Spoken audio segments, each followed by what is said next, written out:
Good morning students. BEd first year अर्थात BEd प्रथम वर्ष पेपर सिक्स जिसका नाम है जेंडर स्कूल एंड सोसाइटी अर्थात लिंग विद्यालय और समाज। यूनिट फर्स्ट इकाई 1 के अंतर्गत आज हम जानेंगे theories on gender and education, comparative analysis अर्थात जेंडर तथा शिक्षा सिद्धांत तुलनात्मक विश्लेषण। शैक्षिक उपचारों की प्रविधियां सभी संभव नारीवादी सिद्धांतों को समाहित नहीं कर पाती हैं, फिर भी मुख्य प्रचलित नारीवादी शिक्षण के तरीकों फेमिनिस्ट पेडागॉजी के फ्रेमवर्क को प्रस्तुत कर पाती हैं। उदारवादी नारीवादी जो कि न्यायपूर्ण सामाजिक व्यवस्था में सभी व्यक्तियों स्त्री एवं पुरुष की समानता और स्वतंत्रता के पक्षधर में है, काफी हद तक सामाजिकरण तथा जेंडर अंतर नारीवादियों से सहमत दिखाई पड़ता है। सभी स्त्रीत्व को परिभाषित करने में अलगाव दिखाई पड़ता है, क्योंकि सामाजिकरण सिद्धांतकार स्त्रीत्व की लाद दी गई या थोप दी गई भूमिका मानते हैं, जबकि जेंडर अंतर स्त्रीत्व को प्राप्त या पैतृक मानते हैं। दोनों ही सिद्धांतकार तंत्र के अंदर सुधार पर बल देते हैं विद इन द सिस्टम, ना कि तंत्र या व्यवस्था को बदलना चाहते हैं। सामाजिकरण सिद्धांतकार इस बात को स्पष्ट करते हैं कि शिक्षा को स्वयं को तार्किक मनुष्य के रूप में स्त्री और पुरुष में व्याप्त समानताएं समझना महत्वपूर्ण है। हालांकि मायरा सैडकर, रॉबर्टा हॉल, वर्निस सैडलर आदि सिद्धांतकार मानते हैं कि स्त्रीत्व कोई प्राकृतिक अवस्था नहीं है, बल्कि यह स्त्रियों को दी जाने वाली निम्नतर शिक्षा इंफीरियर एजुकेशन का परिणाम है। उन्हें बचपन से ही अपने रूप सौंदर्य के प्रति सचेत रहने को, स्वयं को कमजोर और असहाय मानने को बढ़ावा देने से लड़कियां स्वयं ही दूसरों से स्वयं को कमतर मानने लगती हैं। अपने परिवार, अपने स्कूल और समाज में लड़कियां स्वयं के प्रति अस्वीकृति भरे व्यवहार को सीखती हैं तथा मीडिया भी इस संदेश को पुनर्वर्लित करता है कि स्त्रियां सजावटी वस्तुएं ऑर्नामेंटल न कि सक्रिय। जब भी लड़कियां कुछ बोलना चाहती हैं तो उन्हें रोका जाता है या तुच्छ महसूस कराया जाता है। इसलिए अधिकतर लड़कियां अपने वाक्यों को अनिश्चित अंत शायद हो सकता है फिर भी आदि पर खत्म कर देती हैं। लड़कियों में निहित निष्क्रियता, झिझक आदि उनके साथ किए गए व्यवहारों के कारण ही होती है। यदि अभिभावक लड़कियों से लड़कों के समान ही जटिल तथा चुनौतीपूर्ण प्रश्न पूछें तो संभव है लड़कियों में शर्मीलापन, सेल्फ एफेक्सिंग दूर हो जाए। सामाजिकरण सिद्धांतकार तर्क देते हैं कि यदि लड़कियों से एक तार्किक तथा सक्षम व्यक्ति की तरह व्यवहार किया जाए तो लड़कियां भी लड़कों की तरह स्मार्ट, स्वतंत्र, आत्मविश्वासी तथा रचनात्मक सिद्ध हो सकती हैं। उदारवादी नारीवादियों की तरह ही सामाजिकरण सिद्धांतकार मानते हैं कि सभी के लिए जेंडर निरपेक्ष न्याय यानी कि जेंडर नेचुरल जस्टिस होना चाहिए तथा कोई व्यक्ति किसी भी जेंडर का हो उस पर समान नियम लागू होने चाहिए। इसलिए वर्षों से चले आ रहे लैंगिक भेदभाव को मिटाने के लिए सकारात्मक नीतियों और योजनाओं की अत्यंत आवश्यकता है। इसलिए कामकाजी महिलाओं के हित में उदारवादी नारीवादी के विभिन्न प्रावधान करने पर जोर दिया गया है, जैसे बच्चों की देखभाल के प्रावधान तथा मातृत्व, गोद लेने का अवकाश, मैटरनिटी या एडॉप्शन लीव, जिससे कि स्त्रियों का कैरियर प्रभावित ना हो, क्योंकि शिशुओं के जन्म से स्त्रियों का कैरियर प्रभावित होता है, जबकि पिता बनने से पुरुषों का कैरियर अप्रभावित रहता है। समान कार्य के लिए समान वेतन के लिए भी उदारवादी एक मत हैं। उनका मानना है कि विभेदनकारी नीतियां तथा अन्य बाधाओं को हटा देने से स्त्री और पुरुष साथ साथ विकास कर सकेंगे। सामाजिकरण सिद्धांत भी मीडिया दृश्यों में, कक्षा गतिकी, क्लासरूम डायनेमिक में, पाठ्येतर क्रियाओं में, किताबों में तथा संपूर्ण पाठ्यक्रम में भेदभाव बायस दूर करने पर जोर देते हैं। उनके अनुसार न्याय के लिए ये आवश्यक है कि लड़कियों को भी कक्षाओं में वही अवसर व अनुभव मिलने चाहिए जो लड़कों को दिए जाते हैं। इस प्रकार से सामाजिकरण सिद्धांत मुख्य रूप से 3 महत्वपूर्ण मुद्दे उठाता है। पहला मुद्दा उठाता है कि ये लड़कियों की कुछ क्रियाओं के लिए स्वाभाविक रुझान होने की प्रवृत्ति को नहीं मानता है तथा इस धारणा को ध्वस्त करता है कि यदि लड़कियां गणित, विज्ञान और खेलों में रुचि नहीं ले रही हैं तो उन्हें इन विषयों की शिक्षा देने की जरूरत भी नहीं है। यदि वे फिजिक्स में रुचि नहीं ले रही हैं तो इसका तात्पर्य ये नहीं है कि वे पुरुषवादी विषय मान रही हैं या वे विश्वास करती हैं कि गृहिणी होम मेकर की भूमिका में इससे कोई मदद नहीं मिलेगी। ये सब कोई कारण नहीं है। लड़कियों को जेंडर निरपेक्ष विश्लेषण से दूर रखा जाए या फिर उन्हें संपूर्ण शिक्षा ना दी जाए।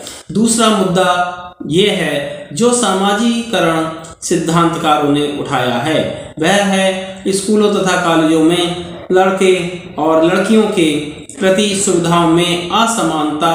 संस्थान जैसे विद्यालय स्तर पर कई ऐसे उदाहरण होते हैं जहां विभेदीकरण तथा असमानता सामने आती है। जैसे खेल सुविधाओं में लड़कों के पास अधिक विकल्प तथा वित्तीय सुविधाएं होना। इस प्रकार से अन्य संस्थागत भेदभाव, इंस्टीट्यूशनल बायस सामने आते हैं, जैसे स्कूल तक पहुंच तथा प्रवेश की समस्या, लड़कियों के लिए स्कूल में सहयोगी स्थितियां तथा एक प्रतिनिधित्वकारी पाठ्यचर्या। अंततः सामाजिकरण सिद्धांत महिलाओं के प्रति समाज द्वारा किए जा रहे भावुक बर्ताव, सेंटिमेंटल ट्रीटमेंट की आलोचना करते हुए जेंडर निरपेक्ष प्रतिमान बनाए जाने पर बल देता है। यदि स्त्रियों के साथ पुरुष से अलग बर्ताव, चाहे वह कार्यस्थल हो, खेल का मैदान हो, कक्षा हो, राजनीति हो या कोई भी साहित्य का क्षेत्र हो, अपनी परिभाषा में लैंगिक विभेदकारी हैं और शिक्षा शास्त्री स्त्रियों को निम्नतर सीढ़ी पर छोड़कर आगे नहीं बढ़ सकते। जेंडर अंतर सिद्धांत इसके विपरीत स्त्रियों को पब्लिक क्षेत्रों से सीमित कर देने वाले भावनात्मक बर्तावों की आलोचना नहीं कर पाते, परंतु वह स्त्रियों की उपलब्धियों को पुरुषों के उदाहरण से तुलना करके देखने की प्रवृत्ति की भर्त्सना जरूर करते हैं। इस प्रकार से वे एक जैसा सेमनेस होने के आधार पर समानता, इक्वलिटी नहीं चाहते। उनका कहना है स्त्रियां पुरुषों की से बराबरी कर सकती हैं, परंतु उनको पुरुषों के समान होने की आवश्यकता नहीं है। जेंडर अंतर सिद्धांतकार जेंडर विविधता को प्रोत्साहित करते हैं तथा स्त्रियों के मूल्यों को पुरुषों के समान या अलग स्वतंत्र क्षेत्र में पुनर्प्रतिष्ठित तथा सम्मानित करते हैं। हालांकि जेंडर अंतर सिद्धांत सामाजिकरण सिद्धांतकारों की तरह यह मानते हैं कि स्त्रियों से पब्लिक क्षेत्र, पब्लिक स्फीयर में भेदभाव नहीं किया जाना चाहिए। साथ ही वो ये भी मानते हैं कि उनका तात्पर्य ये नहीं है कि उनका मानद पुरुष की तरह बर्ताव किया जाए। इसके बजाय उनका तात्पर्य है कि स्त्रियों और पुरुषों से अंतर होना किसी भी प्रकार से उनके प्रति विभेदनकारी व्यवहार का आधार नहीं बनना चाहिए।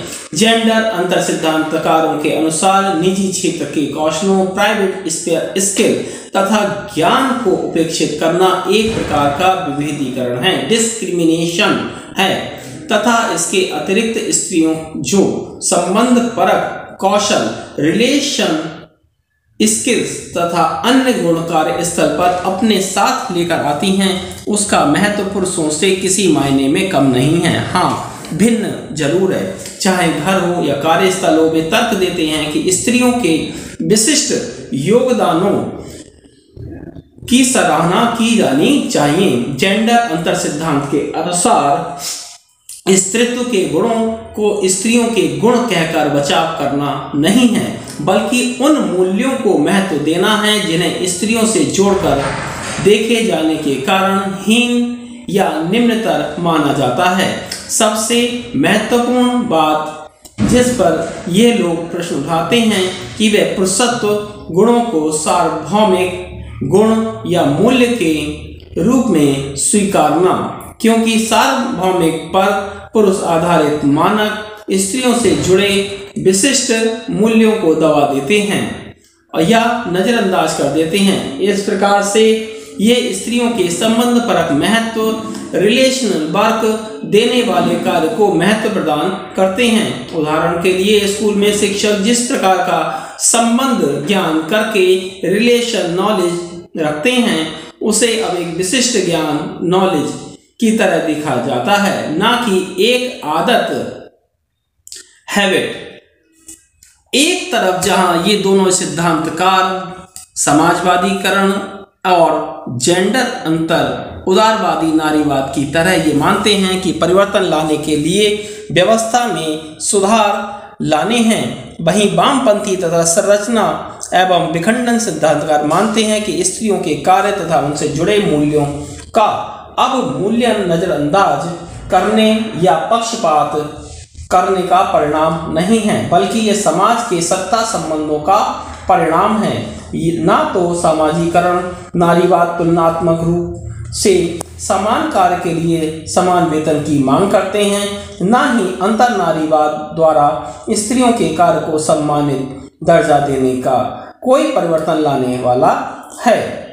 इसके विरोध में संरचनावादी सिद्धांतकार कहते हैं, क्योंकि किसी भी स्त्री के कार्य को ना तो पुरुष के कार्य जितना सराहा जाता है, ना कि वह उनके जितना उत्पादक और तार्किक श्रम माना जाता है, क्योंकि सांस्कृतिक, आर्थिक, सामाजिक, संस्थागत रूप से स्त्रियों को उसी स्थिति में बनाए रखने का प्रयास किया जाता है। अतः किसी भी नियमों की दुहाई देने या आदर्शों की बात करने से परिवर्तन नहीं आ सकता, क्योंकि ये सभी संस्थाएं शक्तिशाली हैं और इनके पास सत्ता भी है। वास्तविक परिवर्तन केवल तभी संभव है जब प्रभुत्वशाली वर्ग की सत्ता तथा सुविधाओं को छिन्न छिन्न किया जाएगा, क्योंकि संरचनावादी नजरिए से देखने पर सत्ता यानी कि पावर एक संबंधित अवधारणा नजर आती है, जिसका तात्पर्य है दूसरों पर सत्ता। इसलिए स्त्रियों को यदि एक समूह के रूप में सत्ता चाहिए तो पुरुषों को एक समूह के रूप में अपनी सत्ता खोनी पड़ेगी।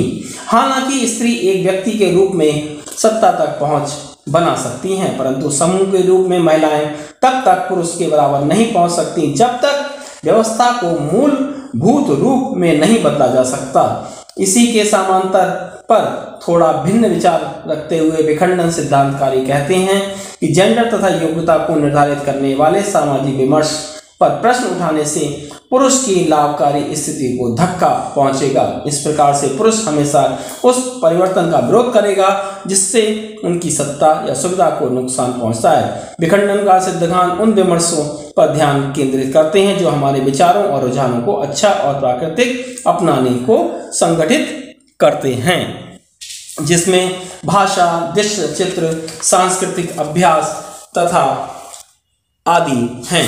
संरचनात्मक सिद्धांतकार उन तरीकों को स्पष्ट करते हैं जिसमें भौतिक और सत्ता दूसरे संबंध सामाजिक लाभ को कुछ ही हाथों में देते हैं। Thanks for watching. धन्यवाद।